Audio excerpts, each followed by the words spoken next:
کہتے ہیں اپنی ماں کو سب بچے امی جان، ارے سوچو کہ کس کی جان ہے میرے نبی کی ماں، رحمت کا صاحبان ہے۔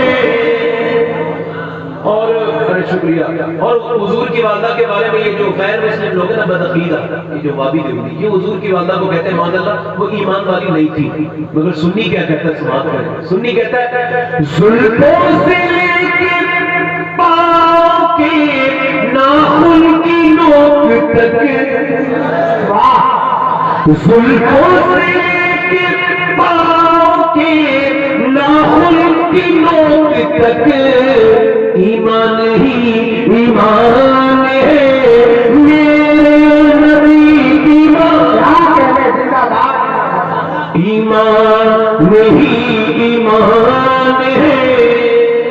اور یہ حاکم صاحب کا یہ مطلب، یہ بتاؤ ماں اگر ڈی ایم کی ٹیلی فون کر کے ڈی ایم سے کہ یہ بات مانو تو مانے گا نہیں مانے گا؟ اب یہ شعر سماعت کریں۔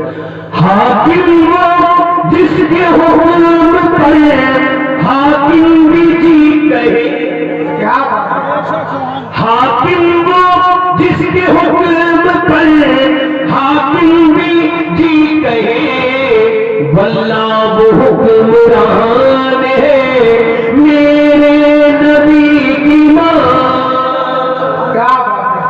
دیکھیے صاحب میری بات شروع ہو رہی ہے، بڑے عام لوگ لہجے کا انسان ہوں، بات بس سادہ سے شروع کر دیتا ہوں۔ یہ بتائیے کیا حال ہے؟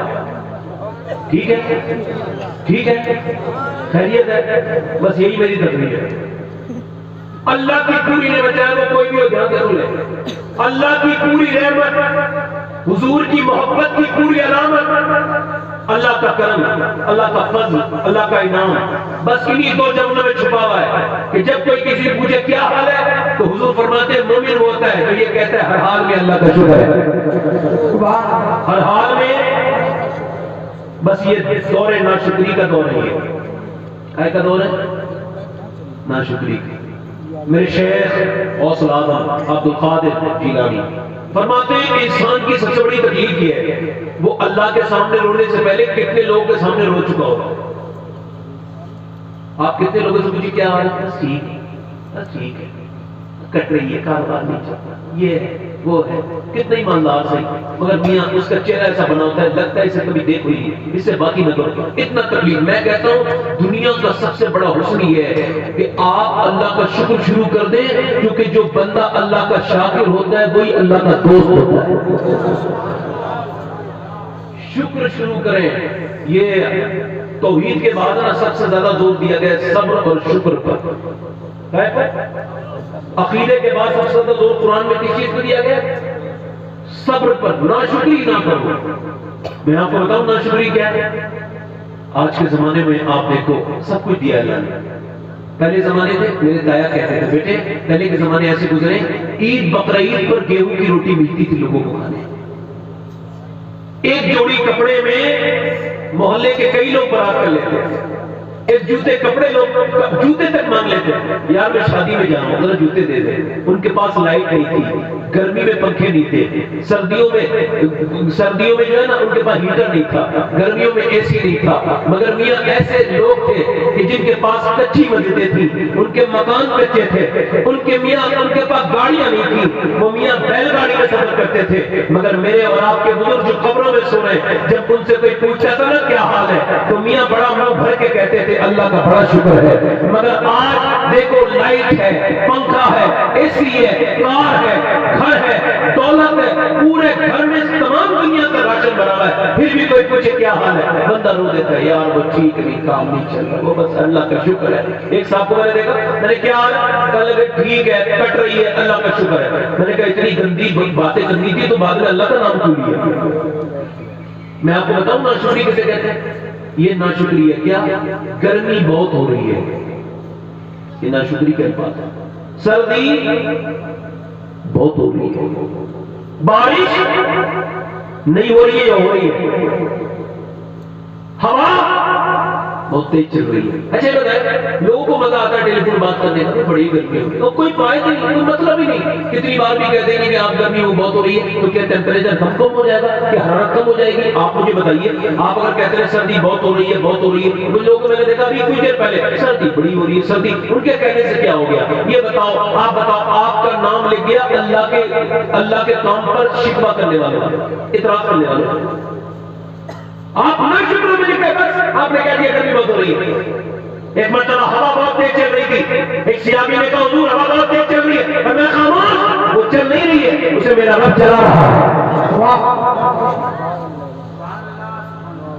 فرماتے ہیں کہ انسان کی پریشانی ہے کہ وہ اللہ کے سامنے رونے سے پہلے کتنے لوگوں کے سامنے رو چکا ہوتا ہے. آپ دیکھیں تو آپ کسی کے سامنے رو کے دیکھیے, آپ جب روئیں گے نا تو آپ کی عزت چلی جائے گی. آپ کبھی اس کے سامنے سر نہیں اٹھا سکتے. وہ کہے گا تو وہی ہے نا جو میرے سامنے رویا تھا. میرے رب کی رحمتیں کہتی ہیں بندے کیوں غلط جگہ روتا ہے, اپنی عزت کھوتا ہے. وہ یار تو اگر تجھے رونا ہی میرے سامنے آ کے رو, اس کے سامنے روئے گا تو کبھی نظر نہیں اٹھا پائے گا. میرے سامنے رو, میں تیرے راز کو بھی راز رکھوں گا اور تیری پریشانی بھی دور کر دوں گا. میں تیرا قریب رب رکھتا ہوں. بہت سی عادت فرماتے ہیں اللہ کے اگر شکوہ لگانا, اللہ کی شکایت کرنی ہے تو اس سے کرو جو اللہ سے زیادہ مہربان ملے. میں بولوں کیا کہہ رہا ہوں؟ اللہ کی شکایت کیسے کرنی ہے؟ اور وہ کوئی ہے؟ جی بولو, وہ کوئی ہے؟ وہ ہے کوئی نہیں ہے. کتنی نعمتیں لیے بیٹھے ہیں اللہ کی, تھوڑا کو کم کرے بھائی, کتنی نعمتیں لیے بیٹھے ہیں اللہ کی, مگر آج بھی ہے نا شکر ادا. ایک حدیث سناتا ہوں. آپ کہتے ہو ایک ساتھ میں نے کہا شکر ادا کرو, کس بات کا شکر ادا کروں؟ میں نے کہا لو میں بتاتا ہوں آپ کو. ایک حدیث ہے بخاری شریف کی, حضور فرماتے ہیں بنی اسرائیل میں ایک بندہ تھا, اس نے 400 سال عبادت کی. کتنے سال؟ ہمارے یہاں کوئی مرے نا تو عمر ہوتی ہے 80 سال 90 سال. ویسے بھی امام غزالی کہتے ہیں جب تم کسی محفل میں جاؤ نا تو وہاں دیکھو کتنے بوڑھے ہیں اور کتنے جوان ہیں, تو تمہیں بوڑھے کم ملیں گے, جوان زیادہ ملیں گے. اس کا مطلب کیا ہے؟ اس کا مطلب یہ لوگ بوڑھے کم ہوتے ہیں, پہلی انتقال کر جاتے ہیں. جو بوڑھے ہوتے ہیں ان کا احترام کیا کرو. تو اس کی کتنی عمر تھی؟ عمر تو زیادہ تھی. عبادت کتنی کی اس نے؟ کتنی سال؟ جلدی بولو, کتنے سال؟ اور اس نے پھر حضور فرماتی, حضور کہتی ہے, حضور فرماتے ہیں اس نے دعا مانگی, یا اللہ جب تو نے عبادت کی توفیق دے دی ہے نا تو اب مجھے سجدے میں موت کی بھی توفیق دے دے. تو سجدے میں وہ مر گیا. کیا ہوا؟ مر کے رب کی بارگاہ میں پہنچا. رب نے فرمایا فرشتوں اس سے میں راضی ہوں, اسے بخش دو میری رحمت سے, میرے فضل سے. تو وہ بیچ میں بول گیا, مولا تو اپنے فضل سے بخشے گا تو میری عبادت کا کیا ہوگا؟ تکبر ہو گیا. پھر رب نے فرمایا اور فرشتوں اسے میرے فضل سے بخش دو. کہنے لگا مولا وہ میری عبادت کا کیا ہوگا؟ کچھ لوگ نماز پڑھ کے نہیں ہو جاتے بد اخلاق. یار یہ ہو ہی نہیں سکتا بندے کے ساتھ کہ بندہ نیک بھی ہو اور اس کی زبان پر رحم نہ آئے. آپ مجھے بتاؤ, کچھ لوگ سجدے کرتے ہیں مگر پھر بھی بد اخلاق رہتے ہیں. مطلب کیا؟ مطلب سجدہ ہوئی نہیں. اگر کوئی 5 بار عطر کی دکان پہ جائے تو خوشبو آئے گی نہیں آئے گی؟ بل لگائے گی نہیں. تو جو 5 بار سجدے لگا رہا ہے, اللہ کو رحیم اور کریم کہہ رہا ہے, اس کے دل میں رحمت کیوں نہیں کر رہی؟ وہی ہے نا, دل اپنا پرانا پاپی تھا, صدیوں میں نمازی بن نہ سکا. کچھ لوگ تسبیح پڑھ پڑھ کے بد اخلاق ہو جاتے ہیں. کیوں؟ کیونکہ ٹریننگ نہ کرتے. کیا تسبیح پھری پر دل نہیں پھریا کی لینا تسبیح پڑھ کے ہوں. داتا بہو کہتے ہیں تسبیح تو پھر گئی مگر دل نہیں پھرا. کبھی سروا سجدہ جو میں ہوا کہیں تو زمین سے آنے لگی صدا, تیرا دل تو ہے صنم آشنا, تجھے کیا ملے گا نماز میں؟ اللہ اکبر. نماز برکت دیتی ہے, رحمت دیتی ہے, بد اخلاق نہیں بناتی کسی کو. ذرا غور تو کرے, رب نے فرمایا میری رحمت سے بخش دو. پھر وہ تیسری بار بھی بول گیا میری رب میری عبادت. تو اللہ نے فرمایا فرشتوں یہ بڑی عبادت کرتا ہے, ایسا کرو اس کی عبادت کو میری نعمتوں سے تولو. جو نعمتیں اس نے جو ہے نا, جو نعمتیں اس نے استعمال کی ہیں. اللہ اکبر. اللہ سے رب سے عرض کی مولا کون سی نعمت؟ رب نے فرمایا اس صرف آنکھوں کو, یعنی زبان چھوڑ دی, مجھے کو زبان چھوڑ دی, ناک چھوڑ دی, سوتی ہاتھ چھوڑ دیے, صرف آنکھوں سے تولو. یار کون سی آنکھیں؟ وہی آنکھیں نوجوانوں جس میں رات کو موبائل میں گندی فلم دیکھ کے سو گئے, رات میں گھٹیا چیزیں دیکھی, رات کو دیکھ کے رات کو سو گئے, نہ جانے کیا کیا دیکھتے رہے، مگر صبح کو اٹھے تو آنکھیں اندھی نہیں ہوئی تھی، صبح کو اٹھے تو آنکھوں کی روشنی نہیں گئی تھی، تو سجدہ کرنا چاہیے تھا، رب سے کہنا چاہیے تھا پروردگار میں کتنا گنہگار انسان ہوں، تو نے آنکھیں کعبہ دیکھنے کے لیے دی تھی، تو نے آنکھیں اپنے ماں باپ کا چہرہ دیکھنے، روزہ رسول دیکھنے کے لیے دی تھی، مگر میں گندی فلم دیکھ کے سویا، مگر پھر بھی میں اندھا نہیں ہوا، یا اللہ تیرا شکر ادا کرتا ہوں۔ ایک سجدہ کرنا چاہیے تھا، آج کے بعد کبھی گناہ نہیں کروں گا، مگر یہ تو بڑھتا ہی چلا جا رہا ہے۔ بولو لوگوں، اگر اس وجہ سے ہم اندھے ہو جائیں کہ ہم نے اپنی آنکھوں کا غلط استعمال کیا تو کیا ہوگا؟ اللہ نے فرمایا میری 400 سال کی عبادت کو اس کی آنکھوں سے تولو، جب 400 سال کی عبادت کو تولا گیا تو 400 سال کی عبادت ہلکی پڑ گئی اور آنکھیں بھاری پڑ گئی۔ اللہ نے فرمایا اب کچھ بچا نہیں، اس بندے کو جہنم میں ڈال دو۔ وہ رو کے کہنے لگا مولا مجھے معاف کر دے، مجھے عبادت سے نہیں اپنی رحم سے بخش دے، اپنے فضل سے بخش دے، اپنی مہربانی سے بخش دے۔ اللہ اکبر۔ ابھی کچھ دنوں پہلے ایک آدمی اسپتال میں بھرتی ہوا بوڑھا، 80 سال کی عمر تھی، 1.5 دن آکسیجن لگا، جب آکسیجن لگا تو 1.5 دن کے بعد ٹھیک ہو گیا، صحت یاب ہو گیا، تو پھر ڈاکٹر نے بنا کے 1.5 گھنٹے اس کا بل دے دیا 90,000 کا بل دیکھ کے بڈھا رونے لگا۔ جب بوڑھا رونے لگا تو ڈاکٹر بولا زیادہ لگتا ہے تو پیسے کم کر دوں گا، کہنے لگا ڈاکٹر صاحب زیادہ نہیں لگتا ہے، بات یہ اللہ نے اتنا دیا پورا اسپتال خرید سکتا ہوں۔ پھر رو کیوں رہا ہے؟ رو اس وجہ سے رہا ہوں کہ آپ کے اس اسپتال کے اس میں نے آکسیجن کے اس پائپ سے میں نے آکسیجن لیا تو آپ نے 1.5 دن کا بل بٹھایا 90,000، اور میں سوچ رہا ہوں کہ 80 سال کا بوڑھا ہوں، 80 سال سے اللہ کی ہواؤں میں سانسیں لے رہا ہوں، میں نے کبھی سوچا ہی نہیں کہ سانس لینا کتنی بڑی نعمت ہے، بغیر کسی مدد کے سانس لے رہا ہوں، مجھے کوئی آکسیجن لگانا نہیں پڑتا، تو کیسے شکر ادا کروں؟ یار آپ دیکھو شکر ادا کرو، اس کا شکر ادا کرو۔ میں بھی اسپتالوں میں جایا کروں، میں تو جاتا ہوں دلی، اچانک اسپتال میں چلا جاتا ہوں، مجھے کوئی جانتا نہیں پھر بھی چلا جاتا ہوں۔ ایک بار میں گیا کینسر ڈپارٹمنٹ میں، تو وہ ایک آدمی سے ملاقات ہوئی، تو کہنے لگا سید صاحب میں 3 فیکٹری ہے، بڑی گاڑیاں ہیں، اور رو کے بولا پھر میرے کسی کام کی نہیں ہے۔ میں نے کہا کیوں؟ کہنے لگا بات یہ ہے مجھے کینسر ہے اور کچھ دن کے بعد میں مر جاؤں گا۔ یا جسے کینسر ہو نا اس کے سامنے ہنسی ہے، اسے ہنسی نہیں آتی، اس کے سامنے ناچی اس پہ کوئی فرق نہیں پڑتا، کیوں؟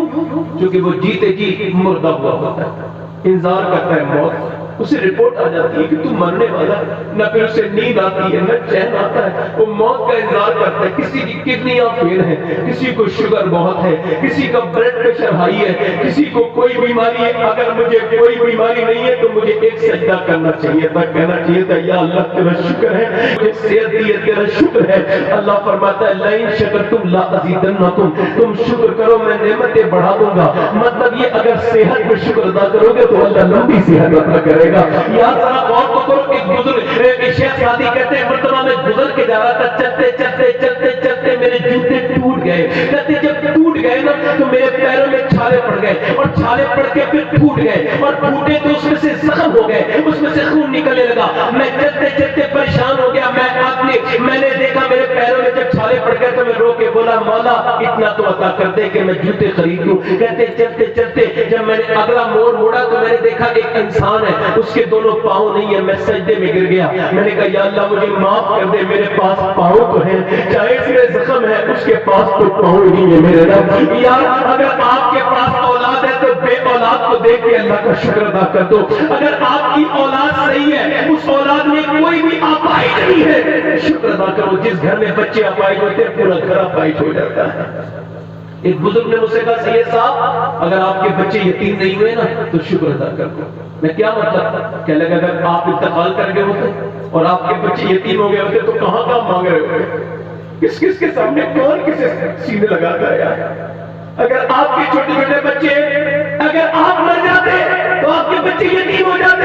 میں کہتا ہوں کبھی بچوں کو گود میں لو اور گود میں لینے کے بعد کہو یا اللہ تیرا شکر ہے کہ تو نے میرے بچوں کو مجھے بنائے رکھا ہے، میرے بچے ابھی تک یتیم نہیں ہوئے ہیں۔ یا ہمیں شکر ادا کرنا چاہیے اس کی نعمتوں پہ شکر۔ آپ نے پریشانی کیا دیکھی ہے؟ پوری زندگی آسانیوں سے بنی ہوئی گزری، ہم نے کیا پریشانی دیکھی؟ کوئی پریشانی نہیں، اور ناشکری بے حساب کی ہے۔ میں آپ کو بتاتا ہوں یا اللہ کے کتنے محبوب بندے، ایوب علیہ السلام، کیا نام ہے؟ یا ان کے پاس معلوم ہے کتنی بکریاں؟ تقریباً 40,000۔ بکرے بکریاں. مویشی جس کے پاس 40,000 ہو کتنا مالدار ہوتا ہے ذرا بتائیں. کتنے مالدار ہوتا ہے؟ کتنا مالدار ہوتا ہے ذرا دیکھو. ارے 40,000 بہت بڑا ہوتا ہے نا. 45 سے زیادہ باغات ہیں, مطلب باغ ہے, باغیچے ہیں. 45 آم ہے, موسم ہے, اس میں انار ہو گیا سب. اور اللہ کی بڑی نعمت 12 بیٹے ہیں. سبحان اللہ بولو. کتنے بیٹے؟ کتنے بیٹے ہیں یار؟ مگر یہ درد کی کہانی بھی سن لو. ایسا نہیں ہے ایوب علیہ السلام جو ہے نا وہ پیسوں کے بعد بچوں کے بعد اللہ کو بھول گئے. نہیں, انہوں نے اعلان کر رکھا تھا جسے پورے علاقے میں کہیں کھانا نہ ملے وہ ایوب کے گھر مہمان بن جائے. دن رات لٹاتے تھے. اب تو میاں 11ویں شریف بھی لوگ ہوتی ہے تو اپنے کھاتے اپنی 11ویں کھا لیتے ہیں. غریبوں کی دعوت ہی نہیں ہوتی. ایسی 11ویں کس بات کی 11ویں ہے جو 11ویں والے کی بات ہی پوری نہیں ہوئی. 11ویں والے نے تو غریبوں کو کھلایا. کبھی 11ویں کیا کرو تو 10 مالداروں کی دعوت کرو تو 5 غریب کی بھی کر دیا کرو. اللہ اکبر.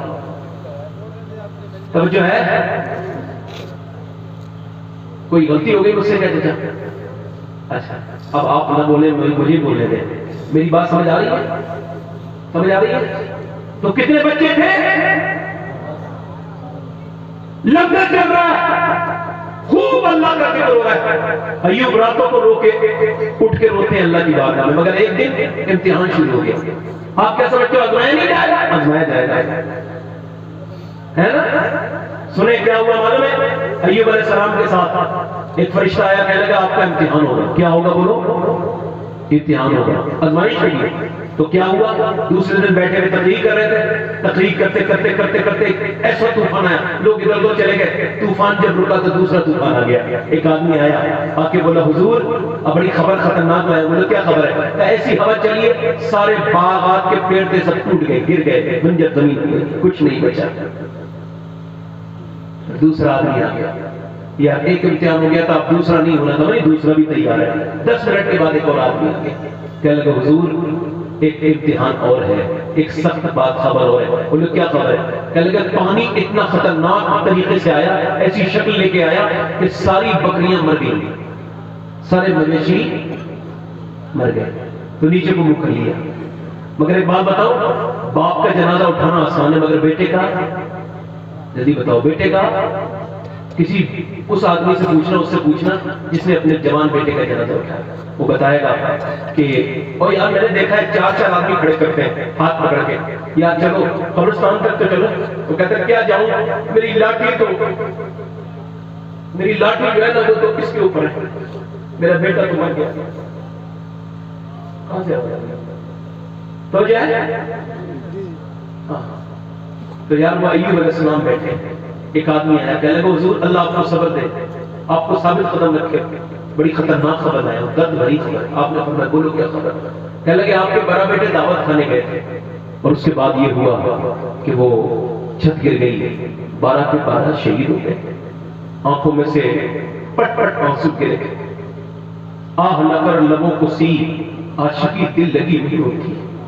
عاشقی دل لگی, یہ عشق نہیں آسان, بس اتنا سمجھ لیجیے ایک آگ کا دریا ہے پر ڈوب کے جانا ہے. ایک دم روئے, اور رونے کے بعد جب بیٹوں کے جنازے آئے تو 2-3 گھنٹے تک جنازے دفن کرتے رہے. جب دفن کرتے تھے نا تو اس وقت کچھ بال سفید تھے. جب دفن کر کے فارغ ہوئے تو ایوب علیہ السلام کی پوری داڑھی سفید ہو گئی. بچوں کو دفن کیا, رات کو سوئے تو بیماری لگ گئی, صبح کو لوگوں نے نکال دیا. بیوی ہو تو ایوب علیہ السلام کی طرح, بیوی ساتھ میں ہے, چل رہی ہے. وہ جو پوری اس علاقے کا مالدار تھا آج وہ گاؤں سے نکال دیا گیا. چلتے چلتے چلتے چلتے ایوب علیہ السلام گرے.